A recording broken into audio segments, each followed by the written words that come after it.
Hello there. How are you? If you're here, you're probably a little curious and a little sleepy. Perfect. Tonight, we begin a journey through the muddled myths of the Middle Ages, a time often imagined as muddy, miserable, and mildly cursed. But what if I told you most of what we think we know about medieval life is comically wrong? You've heard the stories: peasants who never bathed, knights who clanked around in armor 24/7s, and Vikings who accessorized with horned helmets like it was a cosplay convention. Spoiler alert, none of that is quite true. So tuck yourself in, grab your metaphorical goblet of warm milk, and prepare to gently giggle your way through 20 chapters of historical nonsense. We're not here to shame the past. We're here to snuggle up with it, laugh at the myths, and maybe learn a thing or two along the way. And hey, you enjoy sleepy history with a side of sarcasm.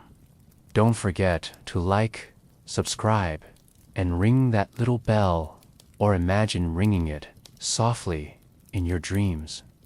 Now then, let's set the scene. The medieval mood board, but make it wrong. Imagine a medieval village. The houses are made of sticks and sadness. The peasants are covered in mud, possibly soup. Everyone smells like regret and turnips. There is a knight clanking by in full armor just to buy bread. A monk is copying a book with a feather and a frown. And somewhere, a Viking is adjusting his horned helmet while pillaging politely. This, dear listener, is the medieval world as pop culture has painted it. And it's hilariously off. Why these myths persist? Blame Hollywood. Blame Victorian historians with flair for drama. Blame that one history teacher who said peasants never bathed, and you believed them because they wore tweed. The truth: medieval people were surprisingly clean. Knights didn't wear armor to bed. Vikings were stylish, but not horned. And monks, some of them were downright spicy. But we'll get to all that. What to expect each night. We'll gently unravel one myth. We'll take our time. We'll laugh a little. We'll sigh at the absurdity. And then we'll drift off, knowing the past was a lot more interesting and a lot less ridiculous than we thought. So welcome, sleepy Mythbuster. Your quest begins now. Contrary to popular belief and every grimy movie ever made, medieval folks were surprisingly into hygiene. Bathhouses were common, even in small towns. Communal, yes. Steamy, definitely. Soap existed, made from animal fat and ash, sometimes scented with herbs like lavender or rosemary. Peasants bathed regularly, especially before church, festivals, or romantic pursuits. No one wanted to woo while smelling like turnip stew. Hair care mattered. Oily scalps weren't trendy. People used herbal rinses and combs made of bone or wood. Sure, they didn't have hot showers or loofahs shaped like dolphins, but they weren't rolling around in filth either. Bathing was a social event. Imagine this. You're a medieval peasant. You've worked the fields, milked the cow, dodged a goose. It's bath night. You head to the local bathhouse. There's chatter, steam, and maybe a lute player in the corner. You soak, you scrub, you gossip, you leave smelling faintly of time and triumph. Bathing wasn't just about cleanliness. Sit was community, relaxation, and a rare moment of peace. But what about the nobles? They bathed too, in fancy tubs, with servants pouring warm water and sprinkling rose petals like medieval spa attendants. Some nobles even had portable bathtubs, wooden barrels lined with cloth, dragged from castle to castle like a very soggy suitcase. So why the dirty myth? Blame the Victorians. They loved painting the Middle Ages as a time of grime and ignorance makes their own era look shinier by comparison. Also, Hollywood, because nothing says authentic medieval drama like a hero who hasn't bathed since the Crusades. Vikings. The word alone conjures images of towering warriors, wind-whipped beards, and helmets adorned with majestic horns. It's a look that screams, I pillage with style. But here's the twist. Those horns, pure fiction, okay? No archaeological evidence has ever confirmed that Viking helmets had horns. Not one. The helmets that have been found are practical, rounded, and hornless, designed for protection, not intimidation. Horns would have been a liability in battle, catching on things, giving enemies something to grab, and generally making headbutts a logistical nightmare. So where did the horn myth come from? Blame the 19th century, specifically costume designers for Wagner's operas. They wanted drama, flair, something that said, these guys are not here to sing lullabies. So they added horns. The look stuck, and soon horned helmets were everywhere, from paintings to cartoons to Halloween costumes. In reality, Viking warriors were more practical than theatrical. Their gear was built for survival. Sturdy leather, chainmail, and simple iron helmets. They valued mobility and efficiency, not cosplay. And yet, the myth persists, because let's face it, horns are cool. They make for great logos, intimidating mascots, and unforgettable Halloween accessories. But historically, they're about as Viking as a selfie stick. So next time you picture a Viking charging into battle, leave the horns out. Picture grit, strategy, and a helmet that wouldn't poke your eye out if you turned too fast. Picture a medieval knight. He wakes up, stretches, and immediately dons a full suit of armor. He eats breakfast in it.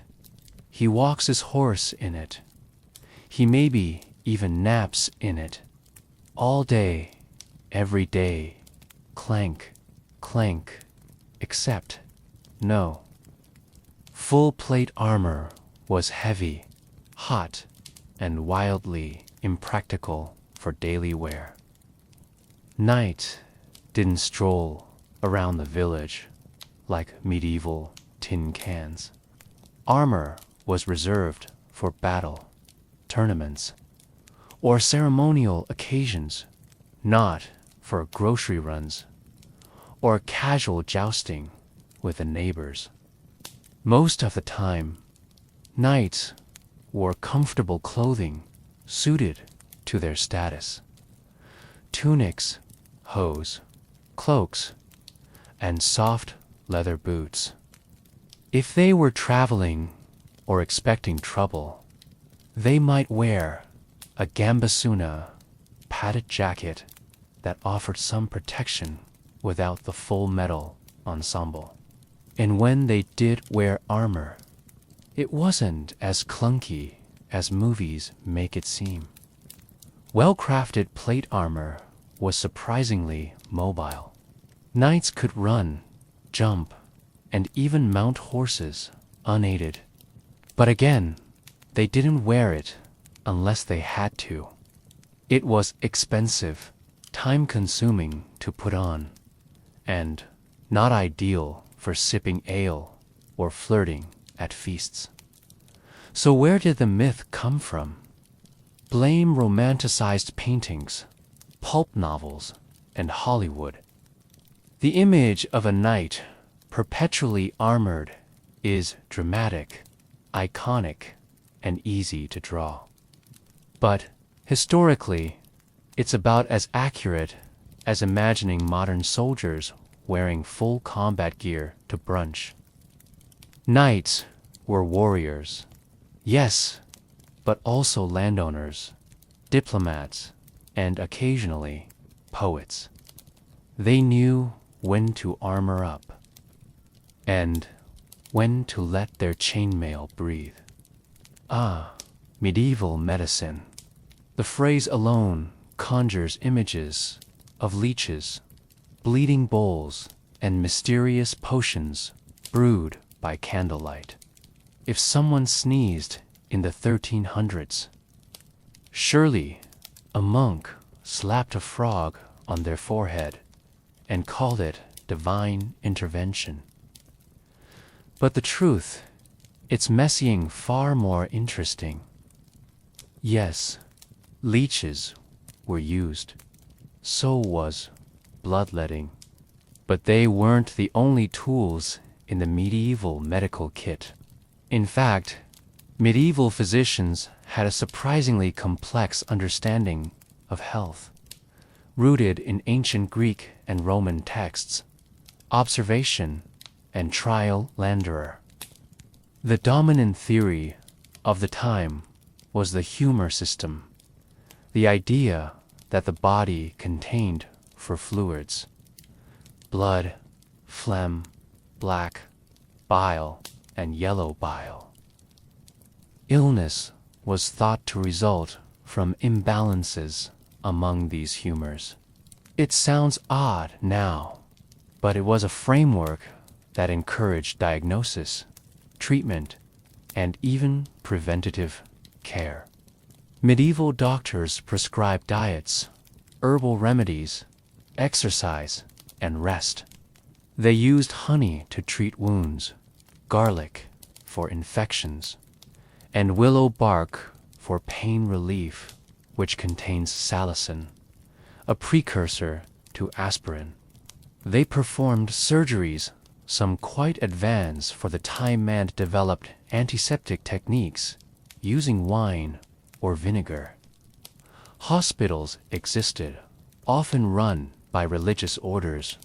They weren't modern by any stretch, but they provided care, food, and shelter. Monastic infirmaries kept detailed records, experimented with treatments, and even tracked patient outcomes. So why the leech obsession? Because it's dramatic, it's weird, it sticks in the imagination. And yes, bloodletting was common, but not universal and not always reckless. It was part of a broader system, not the whole story. Were medieval medical practices flawed? Absolutely. But they weren't mindless. They were built on centuries of accumulated knowledge, and they laid the groundwork for future advances.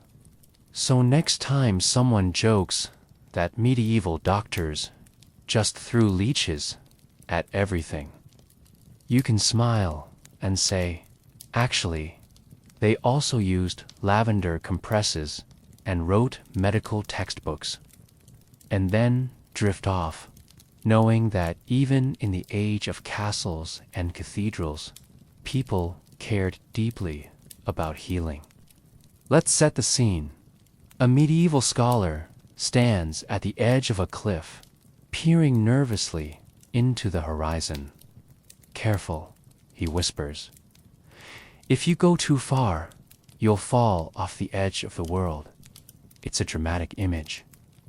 It's also completely wrong. Despite what cartoons, movies, and pop culture might suggest, most educated people in the Middle Ages knew the earth was round. In fact, the idea of a spherical earth dates back to ancient Greece. Think Pythagoras, Aristotle, and Eratosthenes, who even calculated the Earth's circumference with remarkable accuracy using shadows and geometry. Medieval scholars inherited this knowledge. Monks, astronomers, and navigators referenced it in their writings. The church didn't oppose it. Sailors didn't fear falling off the edge. And maps, while sometimes creatively drawn, often reflected a round world. So where did the flat earth myth come from? Blame the 19th century. Writers looking to paint the Middle Ages as a time of ignorance and superstition exaggerated the idea. They wanted to show how far science had come, and what better way than to claim that people once thought the planet was pancake-shaped. In truth, medieval debates weren't about the shape of the earth. They were about its size, its position in the cosmos, and whether the antipodes people on the other side of the globe were real. Complex stuff, not flat nonsense. So no, medieval folks didn't think ships would tumble into space. They understood horizons, curvature, and celestial motion. They may not have had satellites, but they had logic, observation, and a healthy respect for geometry. Next time someone says they thought the earth was flat back then, you can smile and say, actually, they were way ahead of that curve. And then drift off, knowing the world was never flat, just misunderstood. There's a popular belief that in medieval times, people dropped dead at 30. That life was a short, muddy sprint from birth to burial, with barely enough time to grow a beard or complain about taxes. But that's not quite how it worked. The average life expectancy in medieval Europe was indeed often cited around 30 to 35 years. But that number is misleading. It's an average, heavily skewed by infant mortality. Many children didn't survive past age 5, which dragged the overall numbers down dramatically. If you made it through childhood, your odds of living into your 50s, 60s, or even 70s were actually pretty decent. There were plenty of elderly monks, long-lived nobles, and grumpy grandmothers who outlasted 3 plagues and still had opinions about soup. Medieval records show people marrying in their 20s, working into their 40s, and retiring well. Not retiring exactly, but slowing down in their later years. Guilds had age-based roles. Villages had elders. Wisdom wasn't just a poetic concept, came with wrinkles. So why does the myth persist? Because averages are tricky. And because everyone died at 30 sounds dramatic. It paints the Middle Ages as a brutal, hopeless era. But the reality was more nuanced. Life was hard, yes. Disease, war, and famine were real threats. But people adapted. They cared for each other. They aged. They told stories. They passed down knowledge. And they didn't all keel over the moment they turned.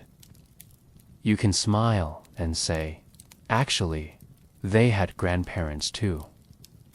And then drift off, knowing that history is longer and livelier than it's often made out to be. When we think of medieval Europe, one image seems seared into popular imagination. Terrified villagers accusing women of witchcraft, priests lighting pyres, and scores of innocent people condemned to fiery ends. But here's the twist: that stereotype doesn't really belong to the medieval period at all. Witch burning was real, but it peaked during the early modern era, especially between the 15th and 17th centuries, long after the true Middle Ages ended. In fact, the worst witch hunts occurred in places like Germany and Switzerland during the Renaissance and Reformation. Ironically, a time of supposed enlightenment. During most of the medieval period, church authorities were skeptical of witchcraft accusations. Theologians often consider belief in witches to be superstitious nonsense. Yes, people feared curses and misfortunalized persecution hadn't taken hold yet. It changed in the 1400s, with texts like the Malleus Maleficarum, the Hammer of Witches, which helped formalize witch hunting practices. But again, that's post-medieval. Blame a mix of religious upheaval, social panic, and political instability. What's also misunderstood: not all witches were women. Men were accused too, though women, especially older, poor, and outspoken ones, were often easier targets and burning. It wasn't the only method. Drownings, hangings, and public shaming were also common. Local laws varied wildly, and trials were inconsistent at best. So, no, medieval villages weren't constantly erupting into witch trials. There was fear, yes, folklore, whispers, but the fiery mania we imagine belongs to a later, darker chapter. Next time someone describes the Middle Ages as a non-stop witch-burning frenzy, feel free to reply, actually, that's more of a Renaissance problem. Tomatoes bright, delicious, and now found on everything from pizza to pillowcases. But back when they first arrived in Europe, people weren't slicing them up for salad. They were wondering whether these red globes were death on a vine. The tomato came from the Americas, likely brought over in the 16th century. That means the average medieval peasant never laid eyes on one. They were post-medieval produce. But when they did show up, Europeans weren't exactly throwing them on their focaccia. Why the panic? Blame the deadly nightshade family. Tomatoes are related to poisonous plants like belladonna, which gave them a sketchy reputation. Their shiny skin and rich color didn't help. Some folks thought they were satanic apples meant to tempt the weak. Also, aristocrats used pewter plates, which reacted badly to tomatoes' high acidity. Naturally, this reinforced the idea that tomatoes were toxic. Poor tomatoes were blamed for the sins of fancy dinnerware. To top it off, some people just hated how they looked. Squishy, gooey, vaguely scandalous, definitely not fitting for a proper, God-fearing palate. It wasn't until later, thanks to Italian chefs, Enlightenment thinkers, and hungry commoners, that tomatoes earned their place in European kitchens. So did medieval people fear tomatoes. They just didn't know they existed. But the generations right after them sure gave the tomato a rough welcome. And now, we puree them and call it love. You've heard it before. Medieval people were filthy, never bathed, smelled like a dragon's armpit. But spoiler alert, they weren't nearly as pungent as pop culture suggests. Sure, they didn't have rain showers with Bluetooth speakers, but bathhouses. Yeah, those existed and they were pretty popular. Public bathhouses were common in medieval cities, especially in places like Paris and London. People didn't just go to get clean. They went to socialize, gossip, relax. It was part spa, part hangout spot. So yes, there were naked people chatting in steamy rooms long before the modern sauna made it cool. Royals and nobles had their own bathing setups, complete with scented oils, urban-fused water, and attendants to help with the awkward bits, toe scrubbing. Anyone. Queen Isabella of Castile was known to bathe weekly, a scandalous luxury at the time. Daily washing of hands, face, and feet was the norm. Cleanliness wasn't just about vanity, was tied to spiritual purity. Monasteries had wash basins galore, and monks were instructed to stay reasonably fresh. So, where did the myth come from? Blame the later centuries, when fear of disease, like the plague, led people to believe that open pores let in sickness. Some folks ditched baths entirely for fear that water made them vulnerable. In a few grimy centuries, and boom, the myth stuck. In short, medieval folks bathed more than you'd think, just not with eucalyptus's body wash and loofahs from artisan markets.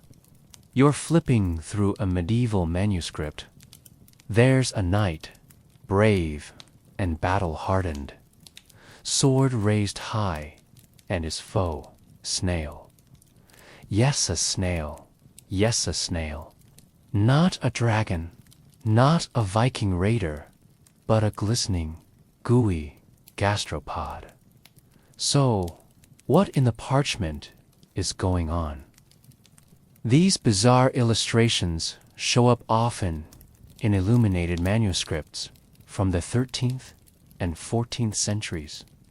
Margins filled with knights doing battle with snails, sometimes panicked, sometimes valiant, but always weird. Was it a joke? Probably. Medieval scribes had a surprisingly cheeky sense of humor. The margins were their playground, and snails slow, strange, slightly slimy became a recurring gag. But there's a deeper theory.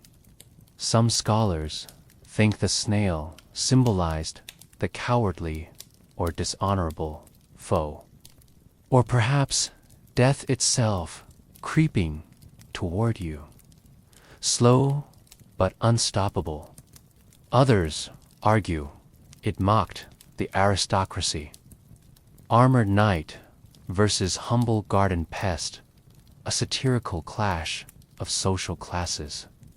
Then again, maybe people just found snails funny, which, fair. And the snails, they often look smug, defiant. One even brandishes a lance. That's right, a snail with a weapon. Take that, gallant Sir Geoffrey. So next time you see a noble knight squaring off against a shelled squish, know that medieval artists were being playful, subversive, and maybe just bored during long days of script copying. Before Google Maps and weather apps, there was one big celestial dashboard everyone relied on. The sky and medieval folks, oh, they were hooked. The stars weren't just twinkles, they were cosmic messengers. Astrology wasn't fringe, it was mainstream science, mixed with mysticism. Doctors used star charts to diagnose illnesses. Kings timed battles based on planetary alignment. Farmers scheduled harvests by the moon, Mercury in retrograde.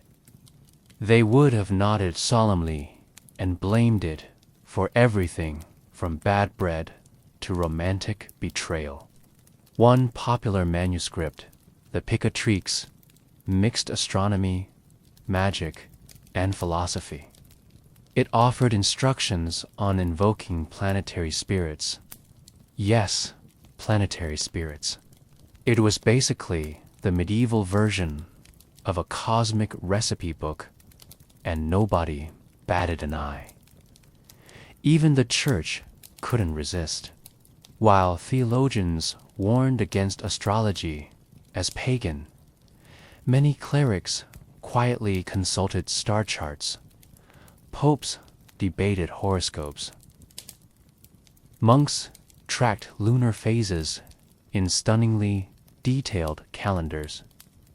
Birth charts became a medieval personality quiz. Were you born under Mars? You're bold, hot-headed, maybe a little stabby. Venus. Charming, romantic, probably too flirtatious for your own good. And let's not forget medieval architecture. Cathedrals were sometimes aligned with solstices or star risings, blending worship and celestial homage. Of course, not everyone bought in. Some scholars argued that free will trumped the stars. Others mocked astrologers as charlatans. But whether taken seriously or playfully, astrology saturated the medieval mindset. So, if someone ever tells you astrology is a new age fad, feel free to say, actually, medieval folks practically scheduled their lives around it. Medieval mouths weren't exactly minty fresh. Dental hygiene was primitive, and toothaches, they were feared with the same intensity as war wounds. But that didn't stop people from getting creative. Toothaches were believed to be caused by toothworms. Yes, tiny, invisible worms living inside your molars and nibbling away. If your tooth hurt, clearly a worm had moved in and was redecorating. Treatments ranged from bizarre to borderline terrifying. Wrapping teeth in eel skin, thought to draw out pain and evil spirits. Smoking herbs through hollow reeds and blowing the vapor directly onto the tooth. Tooth sauna, anyone. Applying a mixture of crushed beetles and vinegar for pain relief, allegedly. Superstitions weren't far behind. Some believed that losing a tooth was a sign of moral decay. Others buried their extracted teeth to avoid bad luck or gave them to mice, believing rodent rituals would grow stronger replacements. Professional dental care existed, sort of. Barbers doubled as dentists because what's a quick shave without a side of tooth pulling? Forget anesthesias, brace yourself, and hope the barber didn't drink too much mead. Interestingly, some remedies worked. Clove oil, used even then, does have numbing properties, and rinsing with salt water, timeless wisdom. So while there was no literal tooth fairy, medieval dental care had plenty of magical thinking, desperate hopes, and crunchy surprises. The next time you grumble at flossing, just remember it could be beetles and eels. Let's set the scene. A medieval scholar peers nervously over the edge of a cliff, terrified he might fall off the planet, because obviously the Earth is flat. Right, wrong, spectacularly wrong. The idea that medieval Europeans believed in a flat Earth is one of history's most enduring misconceptions. In reality, most educated people knew the Earth was round and had known for centuries. Ancient Greek thinkers like Pythagoras and Aristotle had already argued for a spherical Earth.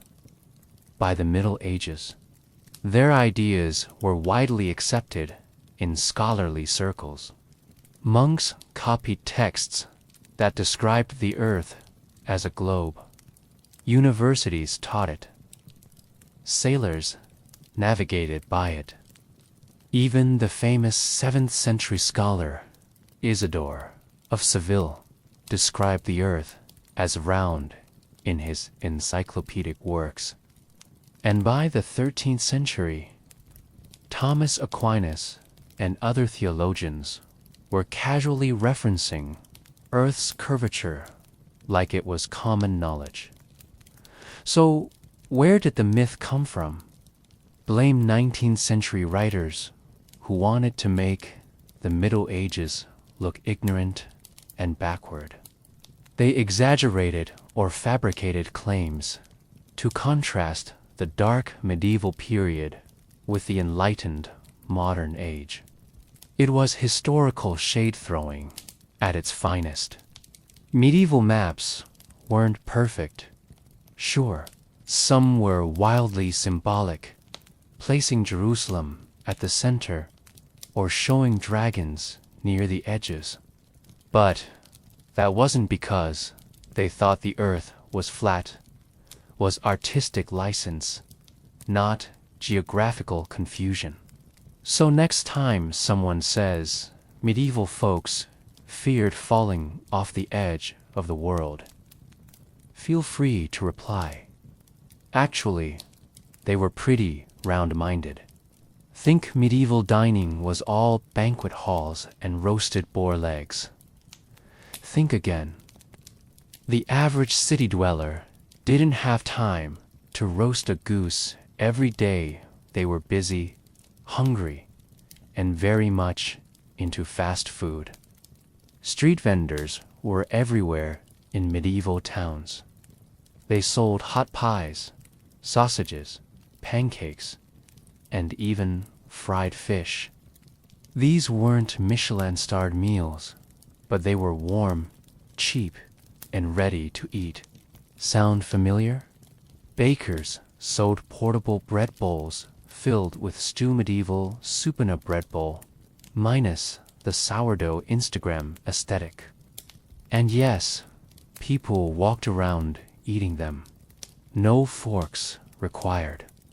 One popular snack: onions roasted on sticks, sold by vendors who shouted catchy rhymes to lure customers. Think medieval jingles, but with more garlic breath. Taverns offered quick meals, 2 cheese, cold meats, and ale. You could pop in, grab a bite, and be back to your blacksmithing in no time. Time saving was key.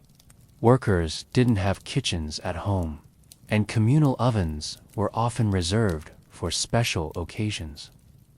So buying food on the go was practical, not lazy.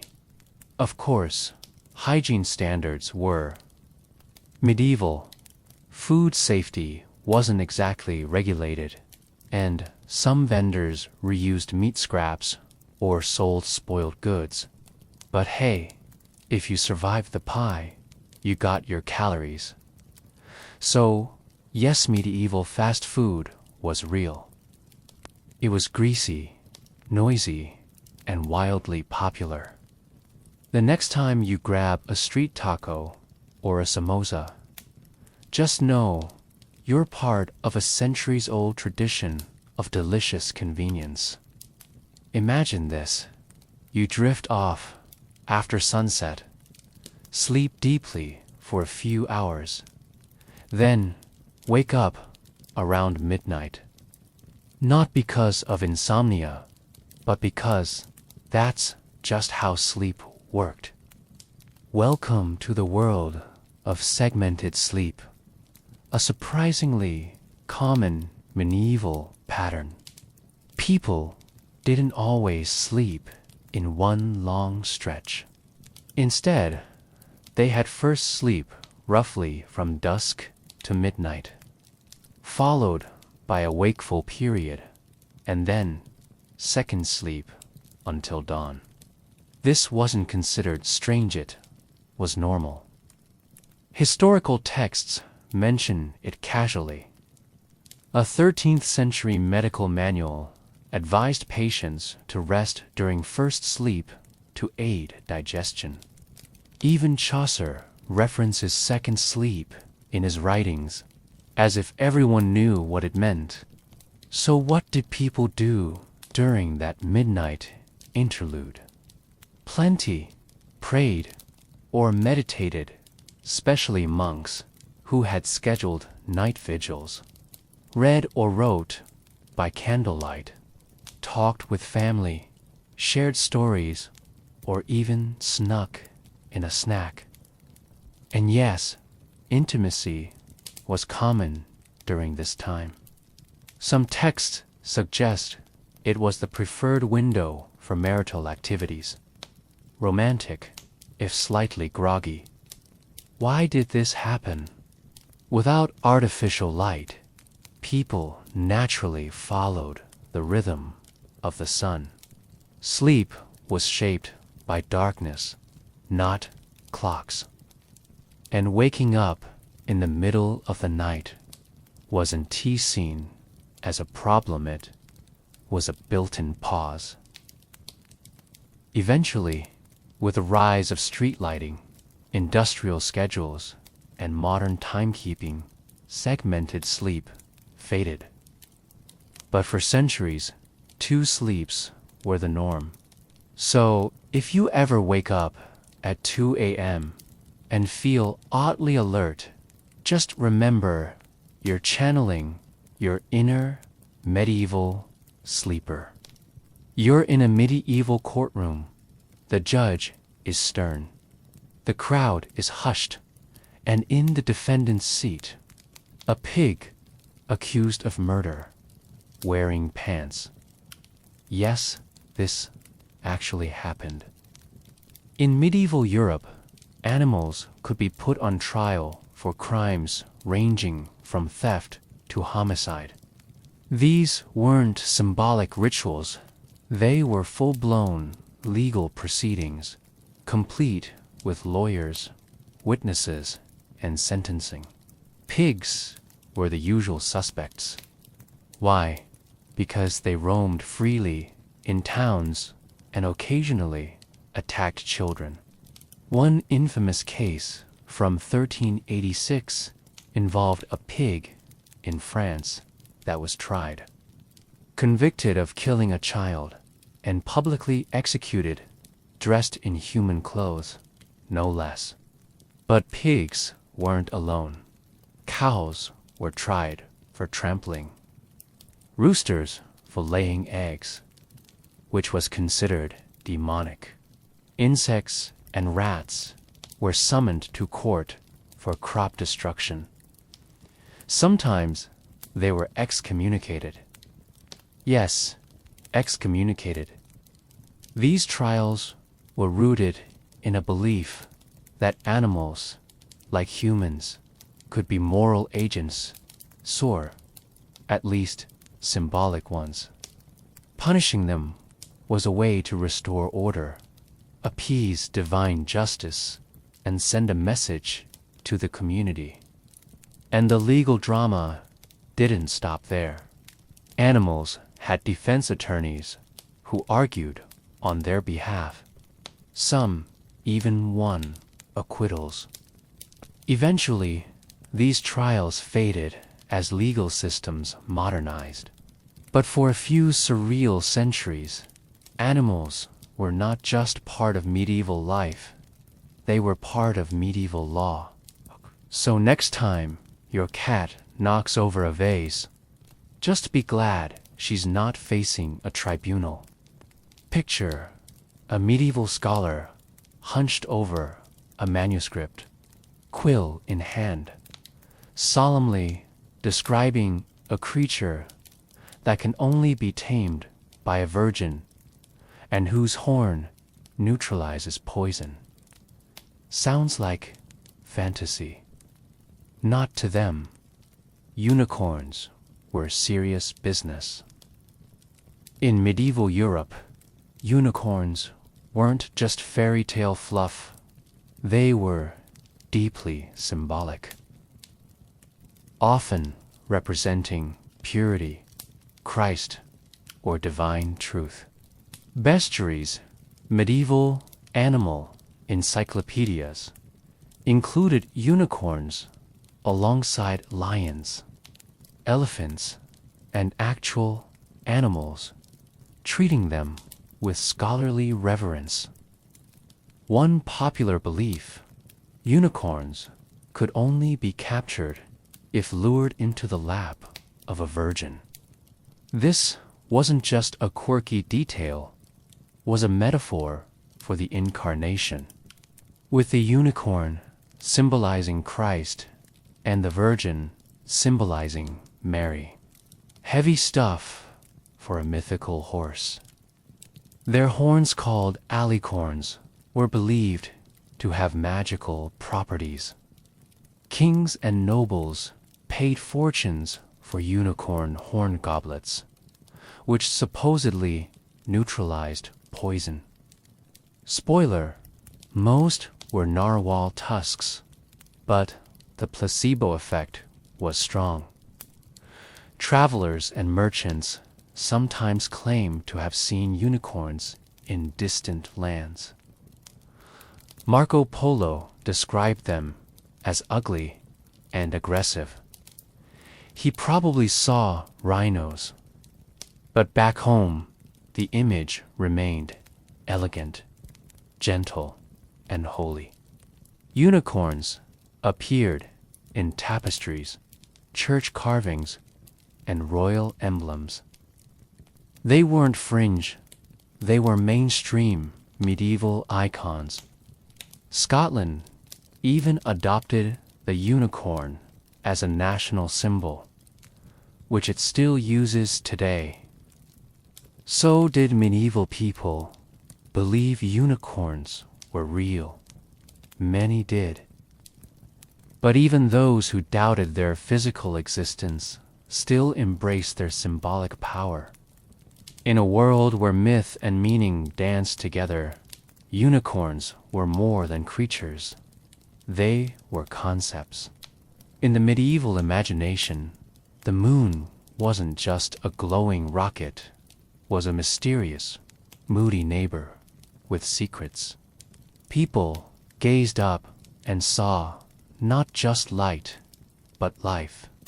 First, the basics. Medieval cosmology, thanks to Aristotle and Ptolemy, placed the moon in the sublunar realm, just above Earth, but below the perfect celestial spheres. It was seen as changeable, flawed, and possibly inhabited. One popular tale, The Man in the Moon. Medieval texts often described him as a thief punished for stealing on the Sabbath, doomed to carry a bundle of sticks for eternity. Some versions even gave him a name, Cain. Yes, that Cain. But it wasn't all punishment and gloom. Some thinkers speculated the moon might be a mirror, reflecting Earth's features.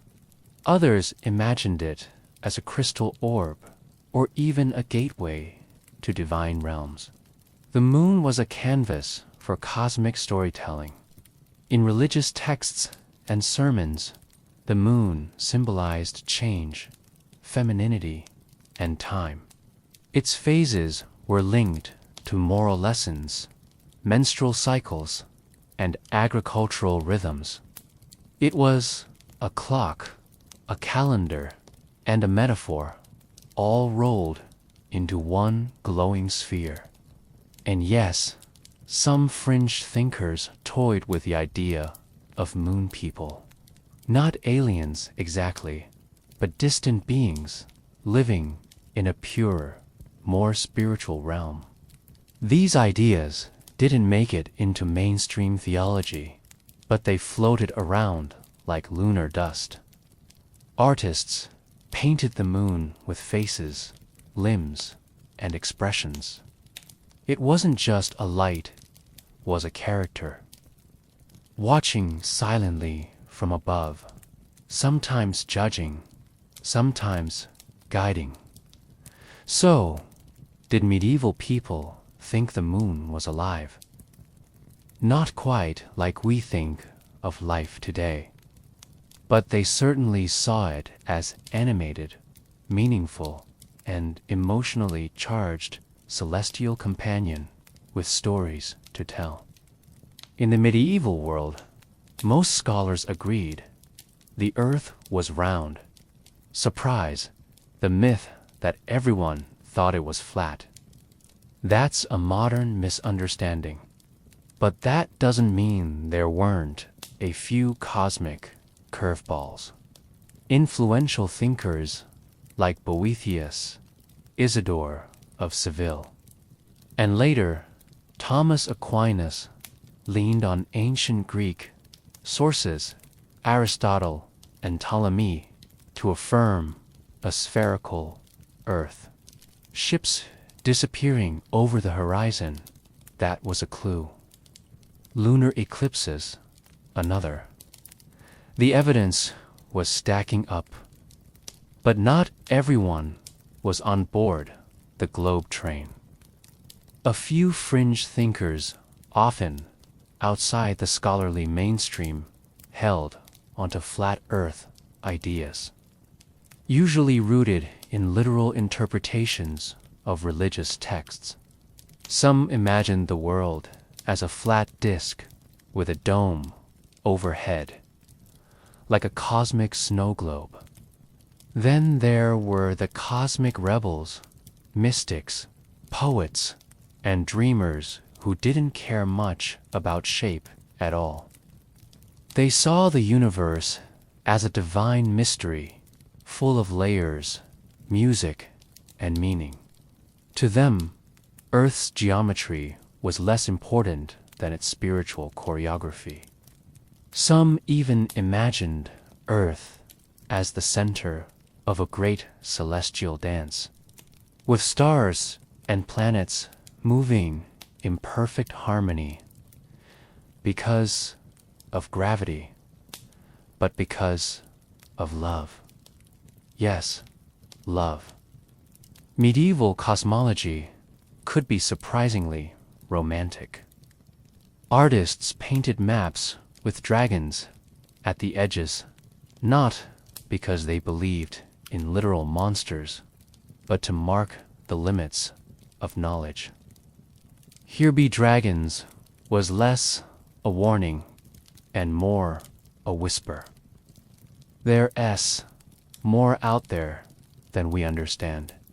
So while most medieval minds embraced a round Earth, the era was rich with cosmic curiosity. The universe wasn't just a place, was a story, unfolding one mystery at a time. And now, dear dreamer, as the stars wheel gently overhead and the dragons nap at the edge of the map, let's close the book for tonight. Whether the world is round, flat, or made of moon cheese, it's been a joy to wander through it with you. Sleep softly, travel far, and remember, even in the darkest sky, someone once imagined a unicorn.